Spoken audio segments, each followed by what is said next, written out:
오늘 말씀의 제목, 영원한 생명을 누리는 비법이라는 제목으로 함께 나누고자 합니다. 언젠가 드린 말씀 중에 믿음이 복입니까? 라고 도전적인 질문을 드린 적이 있는데, 거기에 이어서 믿음이 복이라는 확실한 그 내용을 우리가 간직하기 위해서 한번 이어서 말씀을 나눠보고자 합니다. 영원한 생명. 우리에게 하나님께서는 복을 주셨는데 생명의 복을 주셨고 충만한 복을 주셨고 섬김의 복을 주셨다고 창세기와 요한계시록에 말씀하고 있습니다. 그 중에 생명을 어떻게 누릴 수 있는가 하는 것입니다. 장훈 선수를 아시는 분 잘 아시죠? 일본 요미우리 자이언츠에서 23년간 타자를 하면서 무려 안타를 쳤는데 3,085개를 쳤다 그래요. 지금도 깨지지 않는 굉장한 이 기록이라고 합니다. 네. 여러분들이 안 놀랄 줄 알았습니다. 네. 저도 별로 안 놀래요. 그런가 보다 하지, 이게 밥이 나오겠냐, 떡이 나오겠냐? 네. 그런데 이게 어마어마한 기록이라고 합니다. 세계적으로 이 안타 기록을 깨는 사람이 없으니까요. 그런데 여러분, 이 사람이 제1교포인 것은 잘 아실 것이고요. 이분이 이렇게 세계적인 선수가 되고 성공적인 스포츠맨이 된 거기에는 이유가 있었다고 합니다. 그것은 어머니에 대한 고마운 마음이었습니다. 이 사람이 어릴 때 약 한 10살쯤 됐을 때인가 아주 어린 시절에 히로시마에 원자탄이 투하되면서 그 히로시마에 투하된 원자폭탄으로 그 1km 반경에 있는 모든 사람, 모든 생명이 다 타서 죽었답니다. 근데 이 장훈 어린이가 그 안에 있었대요. 정신을 잃었어요. 그런데 눈을 떠봤더니 나를 끌어안고 있는 분이 있는데 어머니가 피를 뚝뚝 흘리면서 치맛자락에 피가 가득 흥건한 채로 이 장훈이의 얼굴을 쓰다듬으며 정신 차리라고 끌어안고 있었다는 것이죠.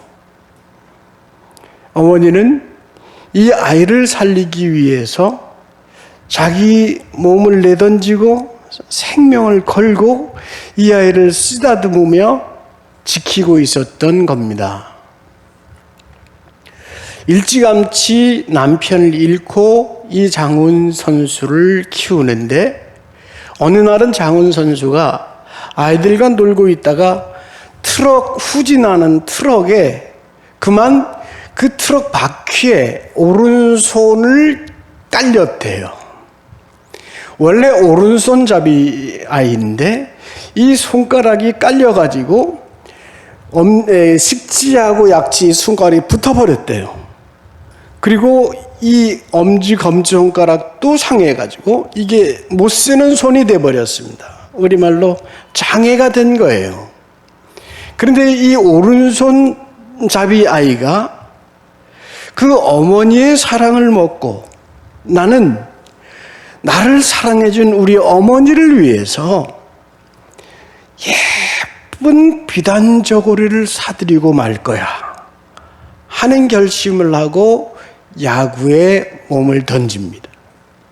그런데 알다시피 오른손잡이가 오른손이 상했으니 안 되잖아요. 왼손으로 스위치해서 왼손 연습을 했습니다.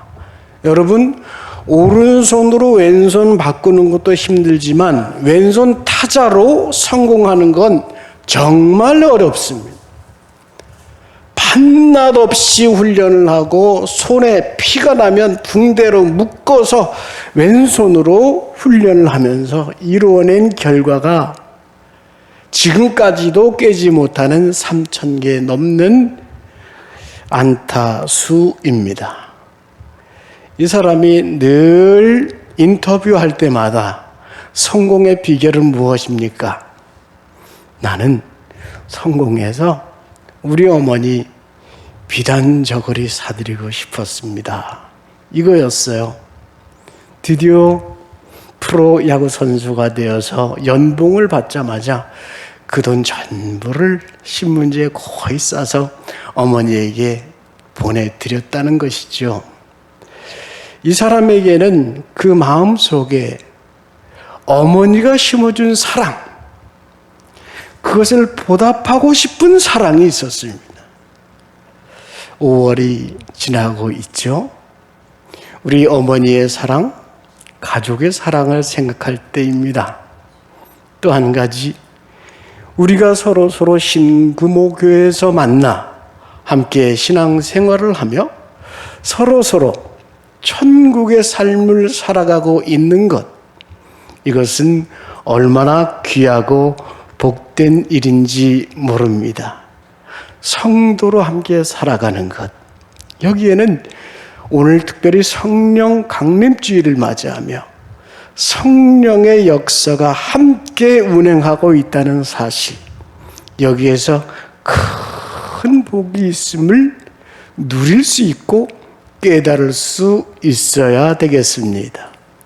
하나님께서는 우리에게 가족이라는 귀한 믿음의 동료를 주셨고 또 신금호 교회 귀한 성도들을 믿음의 가족으로 주셨죠. 그리고 말씀하시는 것이 있습니다. 성도란 하나님이 복 주신 사람이라는 것입니다. 오늘 말씀 속에서 성도는 하나님이 복 주신 사람입니다. 그래서 말씀의 시작을 하나님이 복 주신 사람의 뜻에서 복 있는 사람은 이렇게 시작하고 있습니다. 다른 말로 행복한 사람이 여기에 있습니다. 이렇게 바꿀 수 있습니다. 행복한 사람, 의인이라고 했는데요. 히브리 말로 차디크라는 말입니다. 영어로는 the righteous, 의로운 사람이라는 말입니다. 여러분, 복 있는 사람이 그 복을 깨닫고 누릴 수 있는 것, 여기에 중요한 생명의 비법이 있습니다. 그렇다면 이 복 있는 사람이 어떤 사람인가를 알기 위해서 그 반대의 개념을 먼저 이해를 해야 되겠습니다. 성경이 그것을 들려줍니다. 그것을 악인, 의인의 반대인 말로 악인이라고 했습니다. 그 악인을 겨에 비유하고 있죠. 여러분, 겨는 잘 알고 계실 것입니다. 찌꺼기입니다. 쭉정입니다. 쓰레기입니다. 생명을 잃어버린 상태입니다. 생명의 기운이 사라져버린 육신을 말할 것입니다. 이것은 마치 죽음과도 같습니다. 생명이 없고 소망이 없는 상태, 사라져가는 상태를 말합니다. 그냥 겨라고 하지 않고 마치 그 운명을 설명하듯이 바람에 나는 겨라고 했습니다. 그 겨는 결말이 결정되어 있습니다. 망하리로다. 의 결말입니다.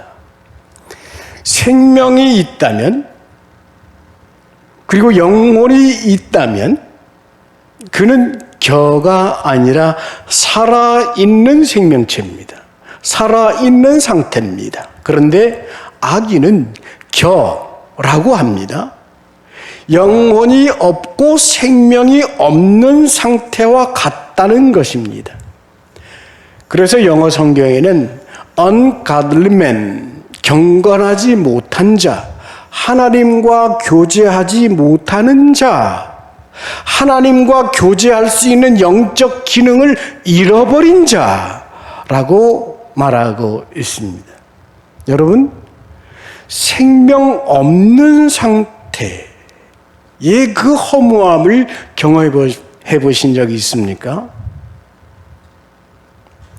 저는 할머니와 많은 시간을 함께 지냈었습니다.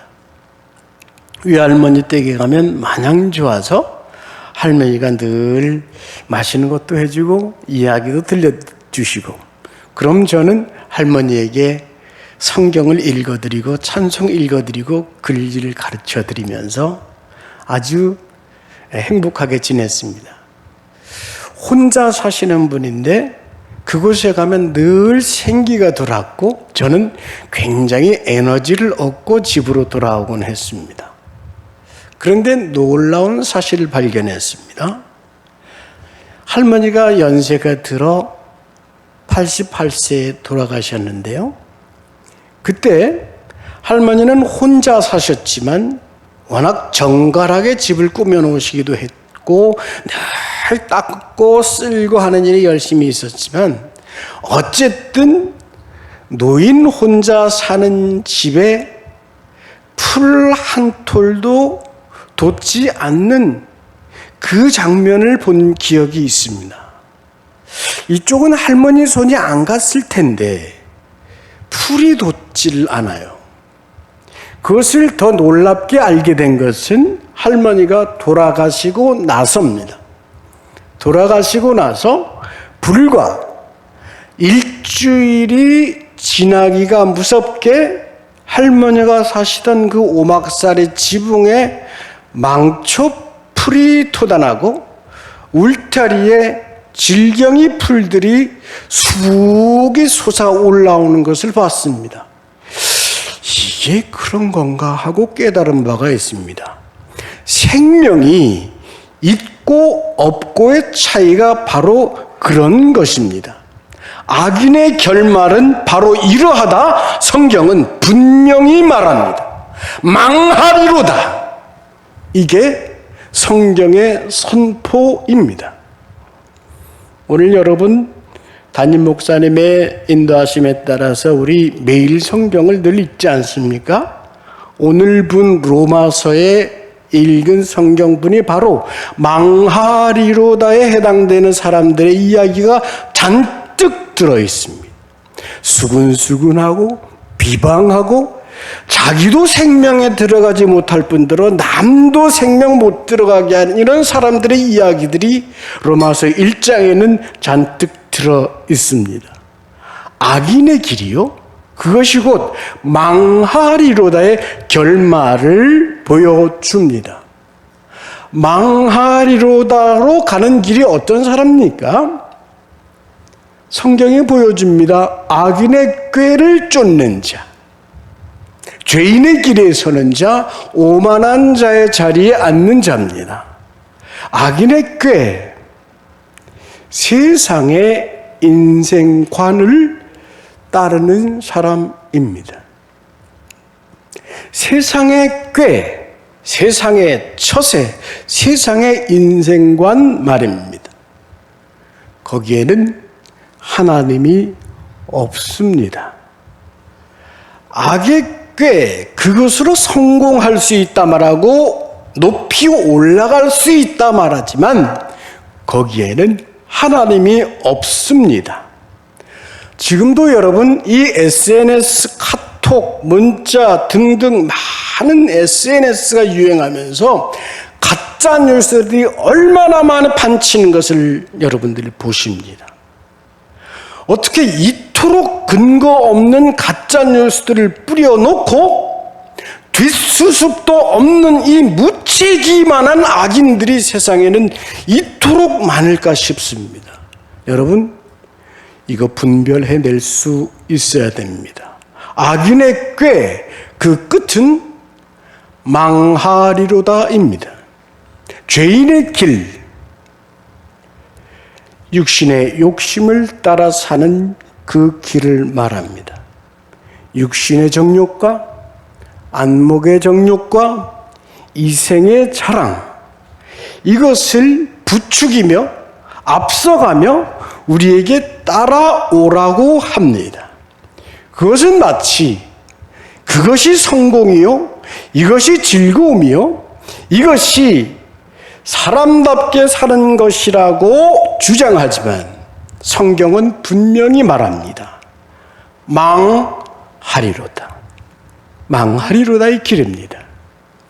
오만한 자의 자리, 오만하다, 다른 말로 하면 비웃습니다.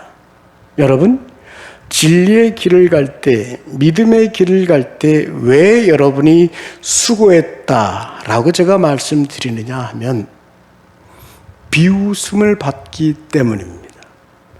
주님께서는 십자가에 달리신 자리에서도 비웃음을 받았습니다.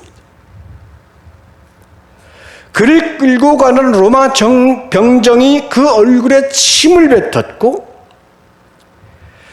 채찍질하고 비웃으며 십자가에 달려 있을 때에도 한번 내려와 봐, 비웃고 조롱했습니다. 믿음의 길을 갈 때 비웃음을 당합니다. 진리와 도덕과 윤리의 길을 갈 때 조롱당합니다. 그러므로 우리는 때때로 억울한 것 같고 때때로 잘못 가는 것 같고 헷갈리기도 합니다. 그러나 성경은 분명히 말합니다. 그런 비웃음을 웃는 자들, 오만한 자들의 끝은 망하리로다의 길이라고 말입니다. 시편 4절은 말합니다. 우리 다 같이 한번 앞에 있는 9절 악인은 함께 읽어보시겠습니까? 시작. 악인은 그의 교만한 얼굴로 말하기를 여호와께서 이를 감찰하지 아니하신다 하며 그의 모든 사상에 하나님이 없다 하나이다. 하나님을 믿지 않을 뿐더러 비웃고 조롱하고 육신과 쾌락의 길을 가는 그 길은 망하리로다라고 했습니다. 그런데 하나님께서 우리에게 보여주시는 말씀은 바로 이것입니다. 성도여, 너희는 시냇가에 심은 나무와 같다. 그는 철을 따라 열매를 맺으며 그 잎사귀가 마르지 아니함 같을 거야. 그가 하는 일이 다 형통하게 될 거야. 이 말씀입니다. 이 말씀 속에 담겨 있는 하나님의 은혜를 우리가 마치 비밀처럼 간직해 볼 수 있지 않겠습니까? 하나님은 믿음의 사람들을 의인이라고 하며 그를 나무로 비유하고 있습니다. 나무에는 겨에 없던 형태가 있습니다. 나무에는 겨에 없던 뿌리가 있습니다. 그 뿌리에서는 끊임없이 수분과 양분을 흡수하고 줄기와 가지와 열매까지 연결하는 놀라운 생명력이 있습니다. 이 나무에서 우리가 꼭 기억해야 될 것, 이것이 중요합니다. 시냇가에 심은 나무는 심은 분이 있다는 사실입니다. 누군가 심었다는 사실입니다. 우리가 믿음의 길을 걸어가며 착각하지 말아야 될 굉장히 중요한 것 하나 있습니다. 나는 마치 자연적으로 오늘 여기까지 온 것이라는 착각, 나는 자연적으로 믿게 됐다는 착각입니다. 누군가 의도를 가지고 놀라운 계획 속에서 우리를 심었다는 사실, 저절로 이루어진 삶과 생명이 아니라 우리의 이 육신 생명 부모님이 있었던 것처럼 하나님이 심으셨다는 것입니다.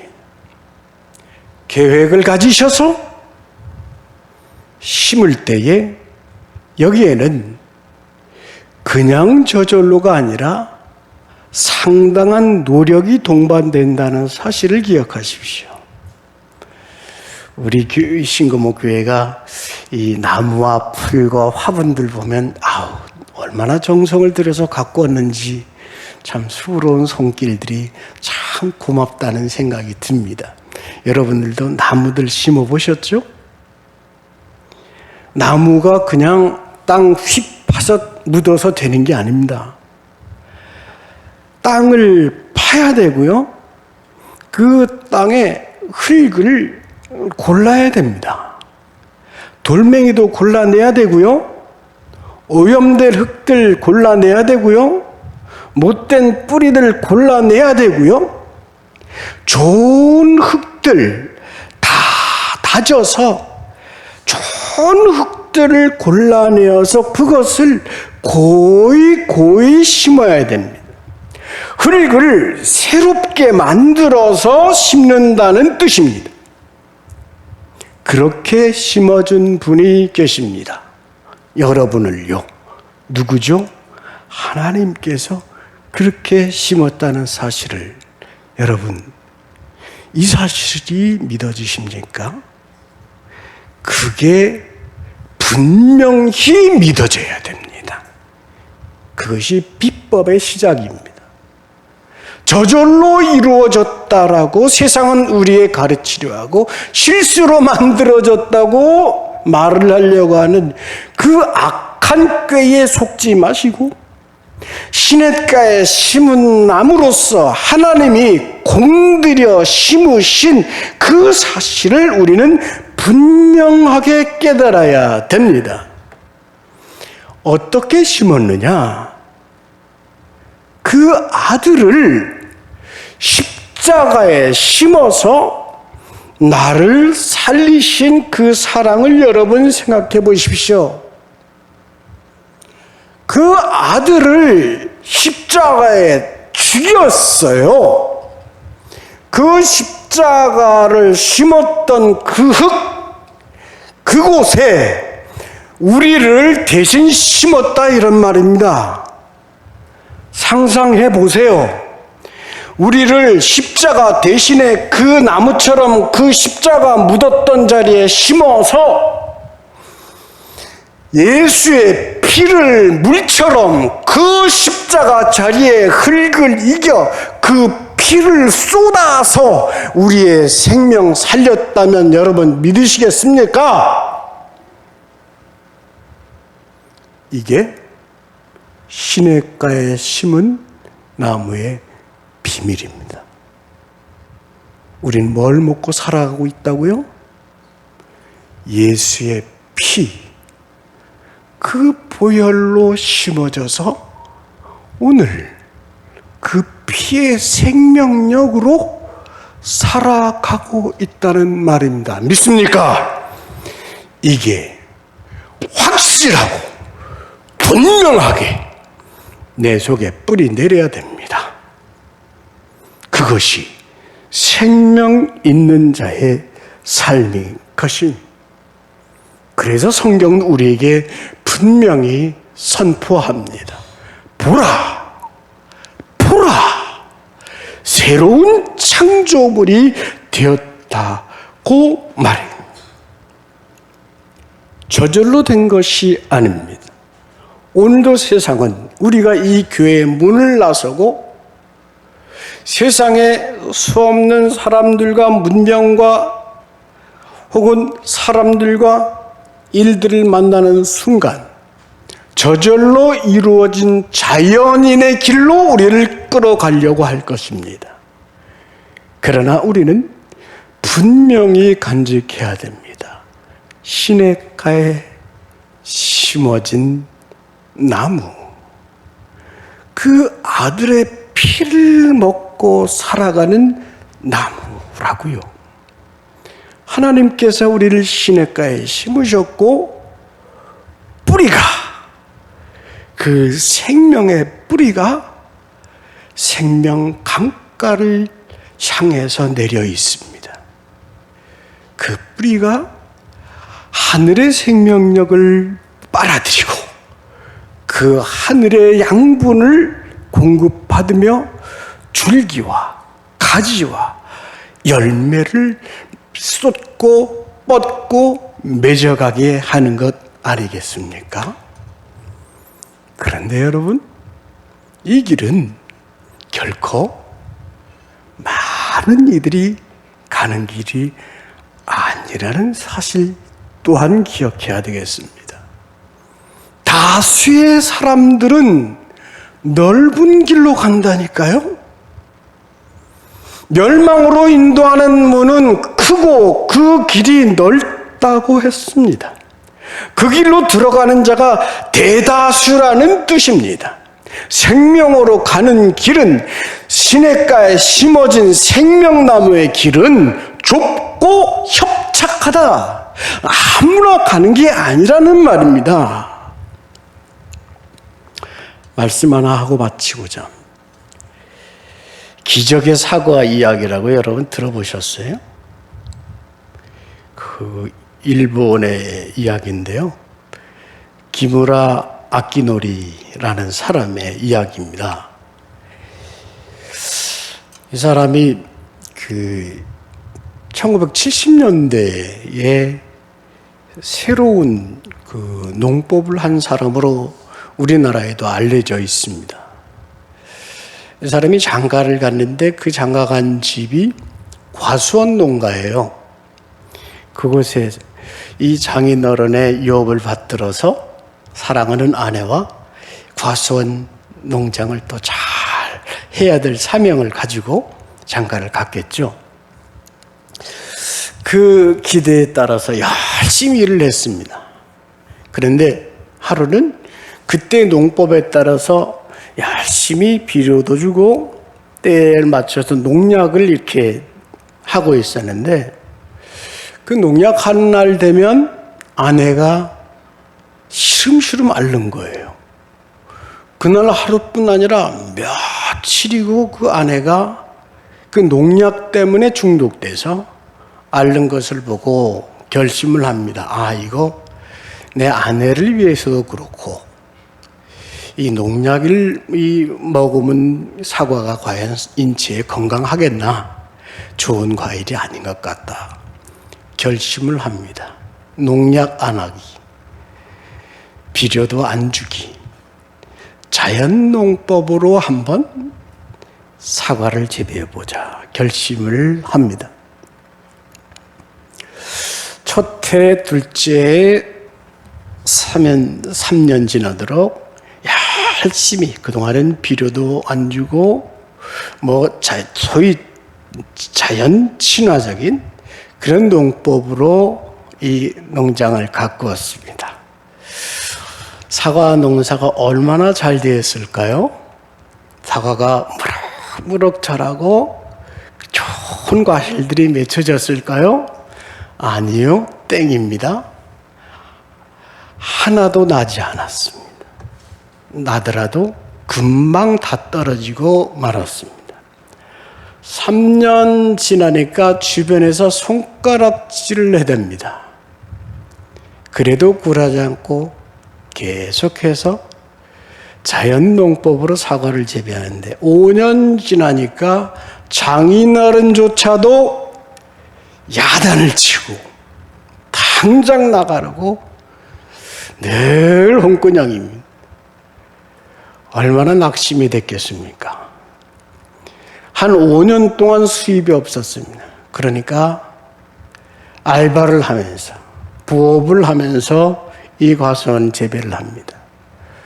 6년, 7년, 8년, 9년,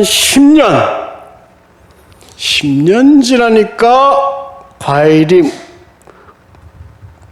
후락 맺히고 아주 실한 과일들이 쫙 달렸느냐? 여전히 땡 아닙니다. 하나도 나지 않았습니다. 낙심했습니다. 아무나 하는 게 아니야. 잘못 결정했어. 그리고 낙심하면서 혹 죽어버릴까 포기하고 싶은 마음이 있어서 산등성이를 기어 올라갔습니다. 그런데 헉헉거리면서 산을 오르는 중에 그 산 중턱에 자연적으로 자란 나무 하나가 있었고 거기에 열매 하나가 맺혀 있는 것을 보았습니다. 사과였습니다. 자연 속에서 생겨나고 자란 사과. 그 사과를 보고 다시 한번 용기를 냅니다. 내 계획은 틀린 게 아니었어. 여기에 길이 있어. 낙심을 접고 그리고 다시 열심히 사과를 가꿉니다. 그랬더니 11년째 되는 해에 사과가 어떻게 됐을까요? 드디어 여러분 기대처럼 사과가 우렁차게 자라고 엄청난 사과가 달렸겠죠? 땡 되시겠습니다. 하나 났대요. 과수원을 통틀어 딱 하나.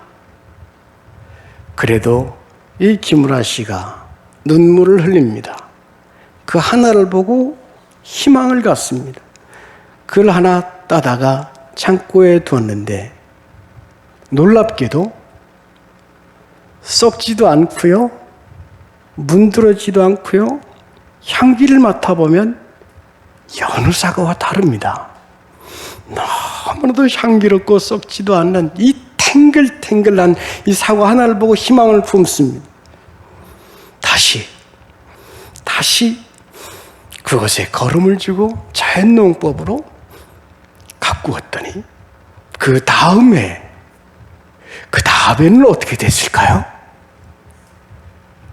할까 말까?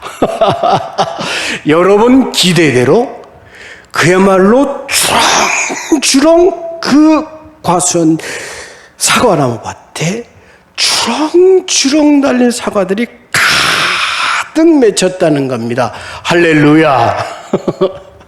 근데 이때부터 놀라운 일이 이 사과들이 웬만하면 꽃 피고 열매 달리면 떨어지는데 떨어질 줄을 몰라요.